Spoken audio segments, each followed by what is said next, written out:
What if a place could literally be erased from the planet? Irina Petrov followed in the footsteps of her missing brother on a mapping mission in Siberia.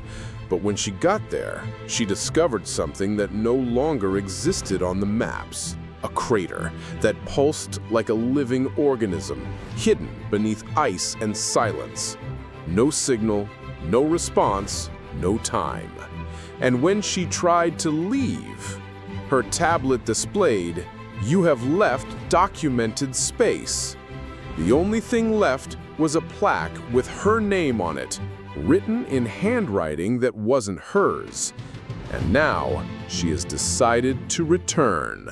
Back at the temporary base in Anadyr, Irina accesses military archives and old Soviet maps. When superimposing the images with current satellites, he discovers an absurd contradiction. In 1991, a hexagonal elevation was recorded in Sector 14B, Exactly where she found the crater.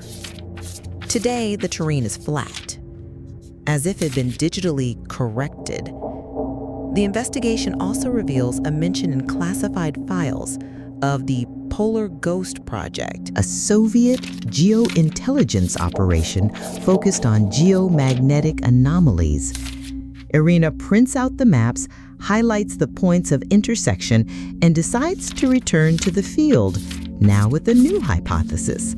Something has been deliberately erased from the topography. Irina sets off alone, a motorized sled, 3 days worth of food, a radiation meter, and an analog recorder. The weather conditions are almost unbearable.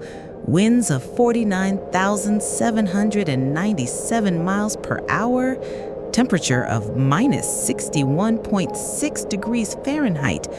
With every kilometer, the compass behaves erratically. It points in different directions in seconds. During the night, she camps under a natural ice cave. Extreme loneliness brings back memories. Flashbacks appear like lapses. A bombing in the Middle East, a mistake in coordinates, a team buried alive.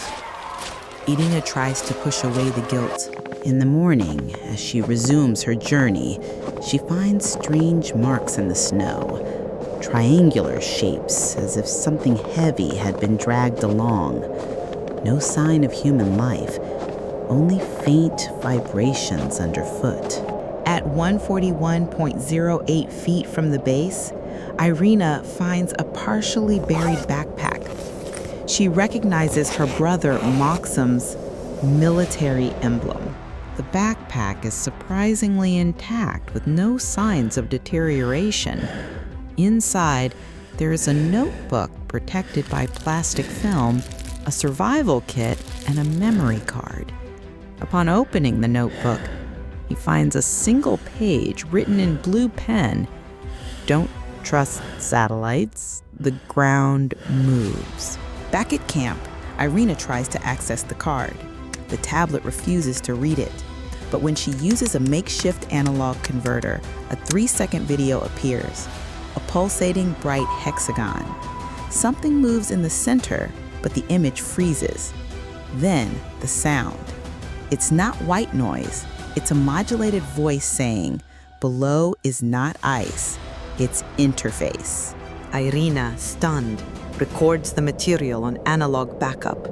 At that moment, the tablet shuts down. The generator fluctuates, and a low hum appears with no visible source. She runs out of the tent. The sled is overturned. More footprints. Human, but weightless. The marks do not sink into the snow. She sets up camp next to a hollowed-out ice formation resembling a natural altar. In the middle of the night, a sound, metallic, rhythmic. Irina wakes up with a slight tremor in the ground. The analog recorder is running on its own. It records high-pitched, reversed sounds as if time were being played backwards. Then one of the drones in his backpack activates on its own. It levitates a few meters, spins slowly, and hovers in the air. The drone's camera records something above, but the image is swallowed by static. Black screen. The final sound is a muffled scream, female, a rising hiss, and then the dry sound of an underground crack. Irina runs out of the tent. The drone spins, vibrations on the ground. A metallic sound echoes in cycles. A ray of blue light cuts through the sky, and a crack opens beneath her feet. Not a collapse, but an opening. Artificial. She holds the tablet. The screen flashes, changes the interface, and displays an image never seen before. Interface active. Camera hex 14B. The ground shakes. Everything turns white. Grainy images of a helicopter flying over the area. Nothing. No sign of the tent. No trace of life.